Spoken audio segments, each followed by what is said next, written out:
Salut à vous, bienvenue sur VTRF, c'est Mickaël Pinto. Aujourd'hui, j'aimerais répondre à une question d'un de mes followers, ou alors qui me suit régulièrement. Je ne sais pas s'il est follower, mais je sais qu'il m'avait laissé un commentaire. Et comme il avait fait un commentaire et qu'il m'a posé une question bien concrète qu'on n'avait pas pu répondre en tête-à-tête, bien que je l'avais invité, donc j'ai décidé dans cette vidéo de répondre à sa question. Il s'agit de Adibou, maître du temps. Adibou, maître du temps.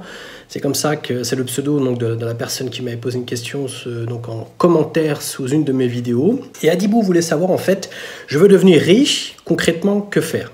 Donc aujourd'hui dans cette vidéo, j'aimerais vous expliquer comment réussir et devenir indépendant financièrement d'après mon point de vue en fait. Voilà, c'est le thème du jour et c'est parti.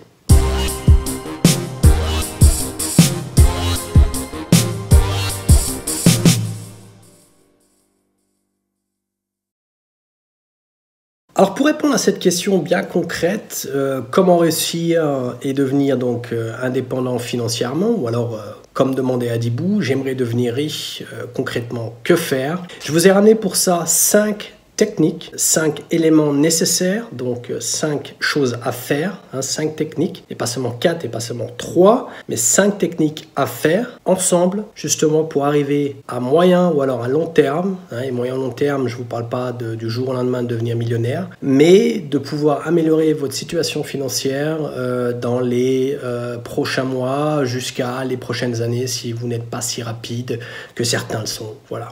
Donc la première technique que j'aimerais vous présenter dans cette vidéo, c'est premièrement, réfléchis avant d'agir. Alors attention, laissez-moi m'expliquer ce que je veux dire par là, parce que vous allez me dire, mais qu'est-ce qu'il nous raconte? Ça y est, c'est reparti. Réfléchis avant d'agir. Pour cela, fais-toi une liste de 10 choses que tu aimerais vivre ou dont tu aimerais faire l'expérience, que tu aimerais atteindre, que tu aimerais avoir ou que tu aimerais faire. Fais-toi une liste de 10 choses que tu aimerais vivre ou dont tu aimerais faire l'expérience, que tu aimerais atteindre, que tu aimerais avoir ou que tu aimerais faire. D'accord? Ensuite, ne te demande pas comment tu vas y arriver, mais pose-toi seulement la question, qu'est-ce que j'aimerais atteindre et qu'est-ce que j'aimerais connaître de nouveau dans ma vie? Qu'est-ce que j'aimerais atteindre et qu'est-ce que j'aimerais connaître de nouveau dans ma vie? Ça, c'était la première technique. Ensuite, deuxième technique, concentre-toi sur ta propre formation et apprends donc des meilleurs exemples dans ton entourage.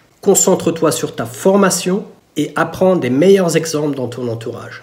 Concentre-toi sur ta formation, c'est-à-dire que si tu dois investir de l'argent, investis déjà en toi, c'est-à-dire achète des bouquins. Des bouquins, je pense qu'il y a suffisamment de vidéos sur Internet où on peut trouver des bouquins qui sont conseillés par la plupart des youtubeurs. Moi personnellement, je vous dis aussi que je me suis souvent servi de ces vidéos-là pour trouver des bouquins, des nouveaux bouquins qui pourraient me permettre d'avancer dans ma propre formation, dans mon propre apprentissage, surtout sur le plan de l'indépendance financière. Donc achetez des bouquins, concentrez-vous sur des séminaires ou alors des webinaires. Je suis plus un pote des séminaires, honnêtement, même si j'apprécie la forme avec les webinaires. Donc web, c'est tout ce qui est webinaire.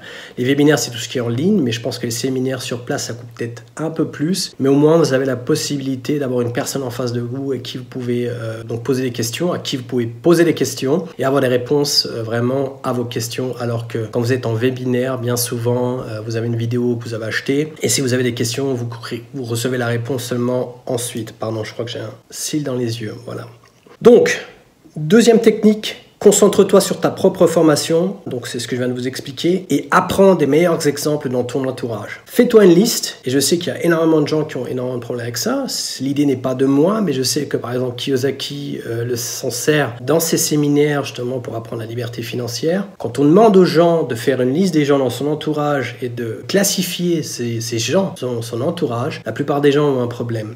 Mais personne ne vous demande de faire une catégorie de gens, de contacts, d'amis. On vous dit simplement, et c'est ce que je vous demande, de localiser les gens qui pourraient être le plus bénéfiques pour vous dans ce que vous avez l'intention de faire. Vous voulez devenir riche, donc cherchez des gens qui ont eu la chance de pouvoir devenir riches ou qui sont riches et qui le sont restés. Si vous ne connaissez pas de riches, comme moi c'était à l'époque, parce que là d'où je venais il n'y avait pas de riches, et que vous ne travaillez pas dans un milieu où vous avez des riches, eh bien cherchez malgré tout ceux qui ont le plus d'argent et qui ont l'air d'avoir le plus de succès. Et essayez donc d'éponger l'expérience, les connaissances et le savoir de ces personnes-là. Posez-leur des questions. N'hésitez pas. Si vous voulez savoir quelque chose concrètement, comment tu fais pour pouvoir en savoir autant? Comment tu fais pour pouvoir réussir dans ton boulot? Posez des questions. Trouvez des réponses à vos questions. Et c'est ça le point, la technique numéro 2. Apprenez des meilleurs exemples dans votre entourage. Concentrez-vous sur votre propre formation.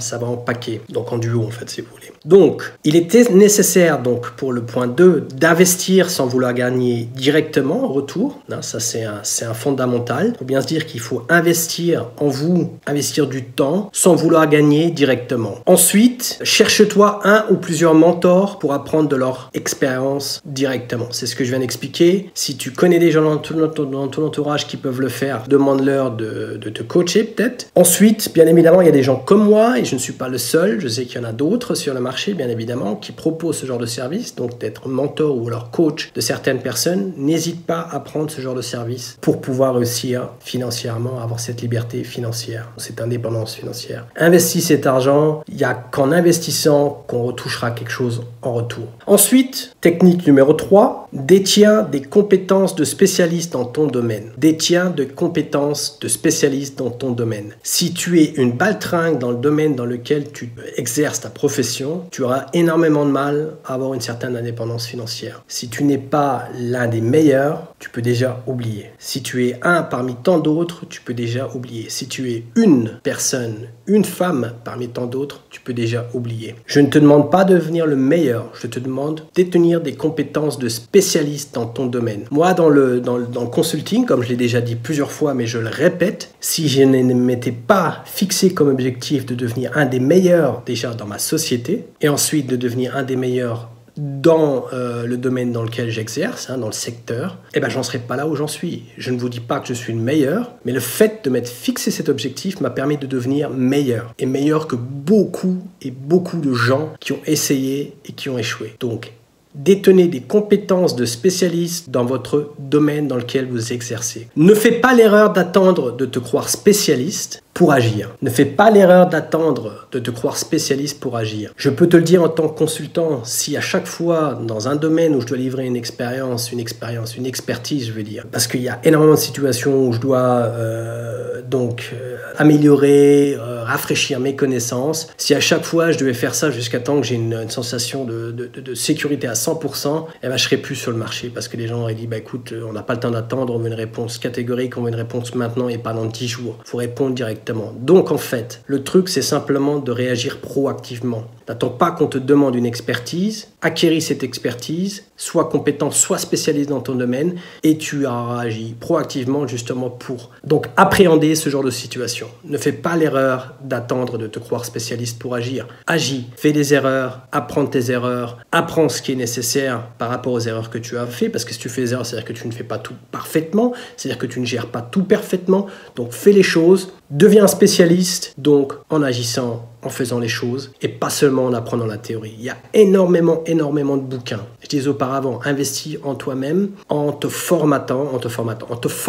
Le fait de te former, c'est énormément de théorie au jour le jour. Tu apprends.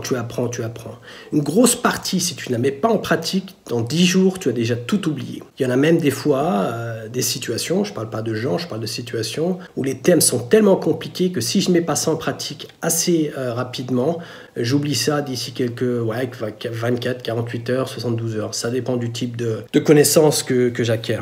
Et c'est ça le truc. C'est un bon exemple. C'est une anecdote de ma vie. Je vous dis parfaitement ce qu'il en est, parce que je suis honnête avec vous. Mettez en pratique tout ce que vous avez dans la théorie. Faites de la pratique, faites de la théorie de la pratique pour pouvoir justement appréhender les situations où du jour au lendemain vous êtes obligé de livrer quelque chose et que vous ne l'avez jamais mis en pratique parce que vous avez toujours vu ça du point de vue théorique et pas du point de vue pratique. Sachez qu'on n'apprend pas de la théorie ou on n'apprend pas par la théorie mais par la pratique donc vous pouvez apprendre le maximum de théorie. Si vous ne mettez pas ça en pratique, vous n'apprendrez pas ce qu'il en est quoi. Voilà. C'était le thème numéro 3, comme je vous disais, donc détiens des compétences de spécialiste dans ton domaine. Deviens un spécialiste. C'est le thème ou la technique numéro 3 pour devenir libre financièrement. Voilà.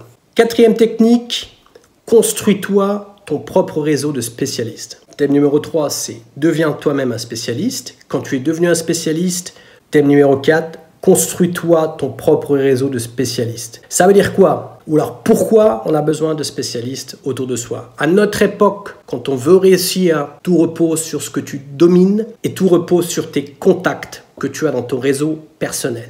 Cela, je l'ai déjà dit aussi très souvent dans mes vidéos, je le dis aussi aux gens que je coach, je le dis aussi à mes clients. À l'heure actuelle, on doit être un spécialiste, vraiment l'un des meilleurs dans son domaine. Et aussi, on doit avoir les meilleurs contacts au cas où on est obligé de livrer une expertise qu'on ne gère pas, qu'on ne maîtrise pas. Eh bien, il est nécessaire, je pense, pour garder un client, d'avoir quelqu'un dans son entourage qui est capable de livrer cette expertise qui vous manque. Si cette expertise qui vous manque, vous ne l'avez pas, c'est chaud, je vous le dis honnêtement. Donc, trouvez des gens, faites des connaissances. Ces connaissances, et ça, je sais très bien qu'on m'a souvent posé la question, c'est bien gentil de me dire qu'il faut que je fasse des connaissances, mais comment tu veux que je fasse des connaissances? Je ne sais pas comment faire. Alors, je sais que je ferai une vidéo là-dessus. C'est un thème je peux vous en raconter pendant des heures et des heures, comment faire des connaissances, ou alors comment acquérir des contacts. Mais il y a énormément de moyens de pouvoir acquérir des connaissances ou des connaissances. Je ne parle pas de connaissances, je parle de contacts. Voilà, le mot contact. Il y a énormément de moyens, j'ai du mal,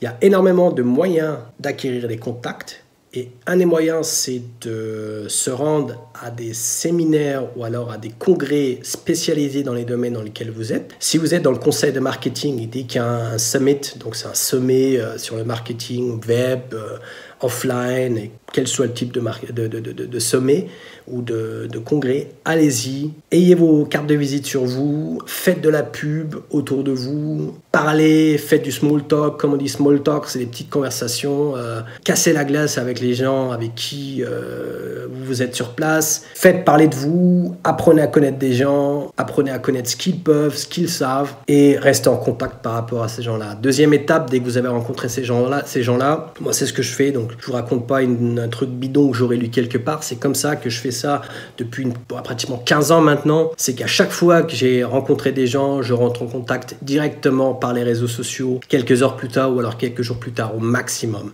Ça veut dire quoi? Ça veut dire que les gens sont souvent sur LinkedIn, L-I-N-K-E-D, LinkedIn, c'est une plateforme de professionnels pour le professionnel, c'est du B2B comme on dit. Là, vous avez énormément de gens qui sont dessus. Les gens, vous pouvez les retrouver sur Facebook, sur Instagram, vous pouvez les retrouver sur Internet par rapport à leur blog, ceci, cela. Demandez-leur leurs contacts, leurs cartes de visite, il y a souvent les adresses là-dessus, c'est nécessaire à l'actuel. Contactez-les, remerciez-vous pour l'entretien, demandez-leur de rester en contact et ça, les gens vous remercieront parce qu'ils ont apprécié votre honnêteté, votre feedback sur la situation, sur la conversation. Et ces gens-là, si vous les contactez, que vous entraînez votre contact régulièrement, que vous leur envoyez peut-être aussi de temps en temps l'ascenseur, en disant voilà, je t'envoie un client qui me demande ceci, cela, je peux pas livrer, mais toi tu peux livrer. On vous rendra l'ascenseur et vous aurez des contacts à moyen terme. Voilà, c'est ça la manière dont j'agis. C'est une des manières, c'est pas la seule, mais c'est une des manières qui me permet d'avoir un maximum de contacts depuis plus d'une quinzaine d'années. Voilà. Partez du principe que c'est comme un sol fertile, donc vous permet de récolter au maximum. Plus vous en savez et plus vous avez de contacts. Plus vous avez de contacts, plus vous avez de possibilités et donc d'opportunités pour vous lancer et réussir. C'est comme un sol fertile, comme je vous disais. Plus vous semez, plus vous récolterez au maximum. C'est ça la métaphore. Je l'ai pas nommé dans mon expression, mais je me le suis écrit comme ça. Je le lis, c'est comme un sol fertile, donc plus vous semez, plus ça vous permettra de récolter au maximum. Plus vous en savez et plus vous aurez de contacts. Plus vous avez de contacts, plus vous avez de possibilités et donc d'opportunités pour vous lancer et réussir. Ces possibilités que vous donnent vos contacts vous permettent de vous lancer et donc de réussir. Si vous n'avez pas de contacts, vous n'arriverez pas donc à réussir. Donc construisez-vous un réseau donc de spécialistes autour de vous. C'était la technique numéro 4. Technique numéro 5, sois patient dans tout ce que tu entreprends. Alors je sais que c'est souvent un thème à l'heure actuelle, surtout quand on a l'habitude d'avoir tout de suite et immédiatement. C'est pas évident quand on est du jour au lendemain appelé à devoir attendre pour avoir quelque chose. Moi je suis pas encore libre financièrement à 100%. Je vous dis nettement, je n'ai plus besoin de regarder ce que je dépense parce que j'ai plus d'argent que ce que je dépense en général et ça je l'ai déjà depuis 2012. Ouais, 2012 si je me rappelle bien. Il est prouvé donc par rapport à des analyses et des études de marché qu'à partir d'une certaine somme donc annuelle de revenus annuels, donc qu'on est beaucoup plus heureux et qu'on est beaucoup plus apte à ne plus, enfin apte. On est dans la possibilité à partir d'une certaine somme donc de revenus annuels de ne plus regarder ce qu'on dépense et on se sent beaucoup plus heureux. Cette étape, je l'ai atteinte déjà en 2012 et donc ça fait à peu près 6 ans que depuis ce temps-là, je n'ai plus besoin de regarder chaque mois ce que je dépense. Je dépense en conséquence, hein, ça ne veut pas dire que j'ai tellement d'argent que j'ai plus besoin de regarder ce que je dépense, mais je regarde ce que je dépense. Je vous l'ai expliqué dans ma dernière vidéo, je l'ai expliqué, mais je ne sais pas si la vidéo je l'ai postée. En fait, il y a une vidéo qui va, soit elle est déjà sortie ou alors elle va sortir, où je vous explique comment on peut se concentrer donc sur l'indépendance financière ou alors sur les dépenses, voilà, sur l'influence donc en fait des médias et de la publicité. Posez-vous toujours la question, est-ce que j'en ai besoin? Et si j'en ai besoin, est-ce que j'en ai besoin tout de suite? Et c'est ça le truc. Moi personnellement, j'ai su patienter donc, je vous dis ça fait plus de 15 ans que je suis dans le truc. En 2012, j'ai commencé donc en 2001 avec mon premier business. En 2000, j'ai ouvert ma première société et donc en 2012, ça fait à peu près ça fait 12 ans qu'il m'a fallu pour pouvoir atteindre une certaine liberté financière. Et liberté financière, c'est ma définition. Je vous dis pas que j'ai gagné mon premier million, ceci, cela. Je vous dis que je n'ai plus besoin de regarder la thune que j'ai et que j'achète ce que je veux quand je veux en fonction de mes désirs. Et posant la question, est-ce que j'en ai besoin, oui ou non? Est-ce que j'en ai besoin tout de suite? Et par rapport à ça, je vous dis que voilà, j'ai su être patient, donc c'est la technique numéro 5. Soyez patient dans tout ce que vous entreprenez, sois patient dans tout ce que tu entreprends. Sache que Paris ne s'est pas faite en un jour. Ça veut dire quoi? C'est-à-dire que la belle ville de Paris, elle s'est pas faite en un jour. Il lui aura fallu donc à la ville elle-même et puis les habitants, donc des années pour la construire. Et pour devenir ce qu'elle est devenue, Paris, il lui aura fallu des années, des centaines et des centaines d'années. Donc vraiment des siècles et des siècles. Sois indulgent vis-à-vis de toi-même et de ton entourage. Sois indulgent vis-à-vis de toi-même et de ton entourage. À trop y mettre de pression, à te mettre toi-même sous pression, on y perd vite l'effort fourni. C'est-à-dire que tu peux perdre tous les efforts fournis du jour au lendemain si tu mets trop de pression. Et tu y perds aussi, bien évidemment, tout ce que tu as déjà acquis. Il y a énormément de chance, malheureusement. Enfin, c'est pas de la chance, mais de possibilités que tu n'y arrives pas de la première tentative, donc de la première manière. Mais sache que si tu es patient, que tu es indulgent vis-à-vis de toi-même et de ton entourage, que tu as de la patience et que tu es indulgent, si tu n'y mets pas trop de pression, que tu te mets toi-même pas sous pression, je pense que tu y arriveras peu à peu et avec le temps. Donc sois patient, c'était la technique numéro 5, sois patient dans tout ce que tu entreprends. Donc maintenant j'aimerais vous résumer donc les 5 techniques. La première technique, réfléchis avant d'agir et fais-toi cette liste de 10 choses que tu aimerais vivre ou dont tu aimerais faire l'expérience, que tu aimerais atteindre, que tu aimerais avoir ou que tu aimerais faire. Technique numéro 2, concentre-toi sur ta propre formation et apprends des meilleurs exemples dans ton entourage. Technique numéro 3, détiens des compétences de spécialiste dans ton domaine. Donc deviens spécialiste et si tu ne l'es pas encore, eh bien fais tout pour devenir un spécialiste. Si tu l'es déjà, concentre-toi peut-être sur un autre domaine pour avoir peut-être d'autres sources de revenus. Ça peut être aussi une manière de voir la chose. Donc d'améliorer, d'expanser, c'est de l'expansion donc de capacité et de sources de revenus. Donc en fait vous expansez, vos sources de revenus et vos canaux, donc ce sont des canaux, donc des chaînes de rentrée d'argent en fait si vous voulez quoi. Thème numéro 4, construis-toi ton propre réseau de spécialistes. Donc thème numéro 3, vous êtes devenu un spécialiste. Thème numéro 4, technique numéro 4, construis-toi ton propre réseau de spécialistes. Et thème numéro 5, ou alors technique numéro 5, sois patient dans tout ce que tu entreprends. Sois patient dans tout ce que tu entreprends. Voilà. Et surtout, donc le mot de fin, retiens que l'expérience ne s'apprend pas, il se fait. L'expérience ne s'apprend pas, il se fait. Donc fais et tu apprendras. Voilà. Allez, à bientôt.